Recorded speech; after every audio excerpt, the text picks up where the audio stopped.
Good morning, everyone, and welcome back for Sunday School. I'm so excited to be here with you and to talk you through what February is going to look like. For the first 2 Sundays of February, we're going to hear about parables. We have 2 parables that you are going to hear. And then after that, we actually get started on our Lenten journey, which is the 6 weeks before Easter Sunday. Do you remember that when we were in Advent, the colors of the church year changed? They changed to purple.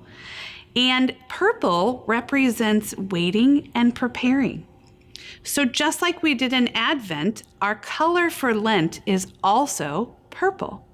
So we will use that, and you will see purple as we go through our lessons as we wait and prepare for Easter. As a reminder, you can find these Good Shepherd stories following the 9:30 and 11 o'clock Facebook Live worship services. Also, if you want additional activities that you can use after watching the stories, check out the Children and Family Ministries Facebook page. Finally, for my friends and my parents and guardians, remember, we have wondering questions that help us dig deeper into these stories. But parents and guardians, let our kids wonder. Let them explore and maybe even ask more questions about the stories. That's some of the best part about these Good Shepherd lessons.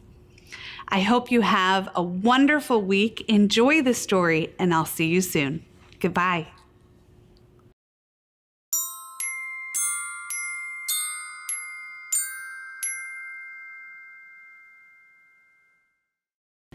Good morning, children of God. My name is Reverend Brenda Stobie, and I am a big friend of Manchester United Methodist Church, and I'm delighted to be here to share a story with you today.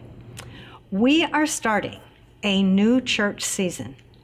This season is called Lent, and we are going to use these through Lent. You probably can tell that these are purple. If you remember in Advent, purple was our color of waiting and making ourselves ready. Now we're going to do the same thing for Lent.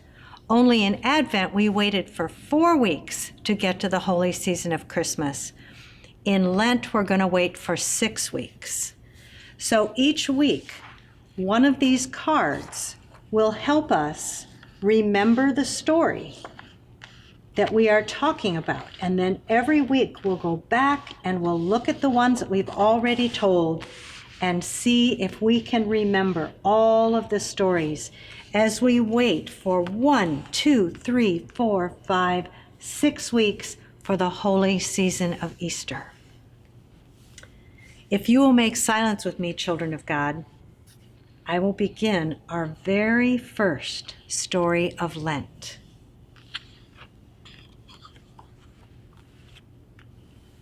These hands look like they're praying. Children of God, Jesus used to pray a lot. And one time, the people who walked with him, some of his disciples, said, "Lord, will you teach us to pray?" And Jesus said, "Yes." And he said to them, "When you pray, this is how you do it. You say, 'Our Father, who art in heaven, hallowed be thy name. Thy kingdom come, thy will be done on earth as it is in heaven. Give us this day our daily bread, and forgive us our trespasses, as we forgive those who trespass against us. And lead us not into temptation, but deliver us from evil. For thine is the kingdom, and the power, and the glory forever. Amen." And from that time on, the disciples knew how to pray with Jesus and when they were by themselves. So I have some questions for you about this story. I wonder why the disciples wanted to learn to pray. And I wonder why their parents didn't teach them to pray when they were children. And I wonder why Jesus told the disciples to call God Father. And I wonder when you pray. Then I have some questions for the older children. Children of God, is there anything that you don't believe you can say to God? Is there anything you can't pray about to God? If so, what is that and why? In the Aramaic, this word father right here is called Abba, which really means daddy. So I'd like you to do this whole prayer again, but start by saying, Dear Daddy, and see how different it feels. Not all prayers are said with our eyes closed in a really quiet spot. Sometimes prayers are said outside in thanksgiving for a beautiful day or for a time of protection. And sometimes we whisper prayers when our friends are going on a trip.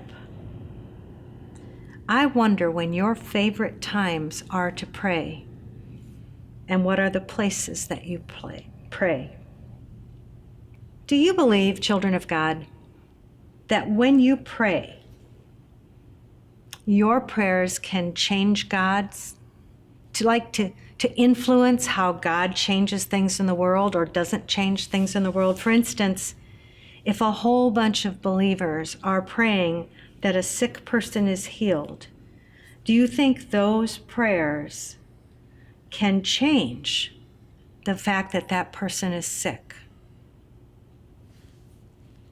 I know these are some big questions, and you have been wonderful to listen to them. We are going to hear 5 more amazing stories about Jesus and his life and the stories that he told during Lent. But for today, this is our story, and the others are for the next weeks. If you will watch carefully how I put these materials away, you'll know how to use them if you have a chance one day to work with these.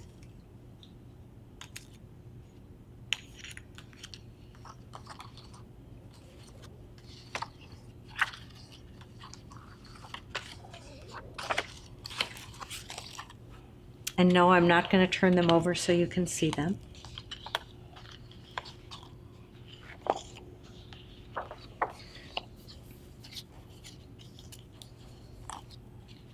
Thank you for being here for this story about Lent.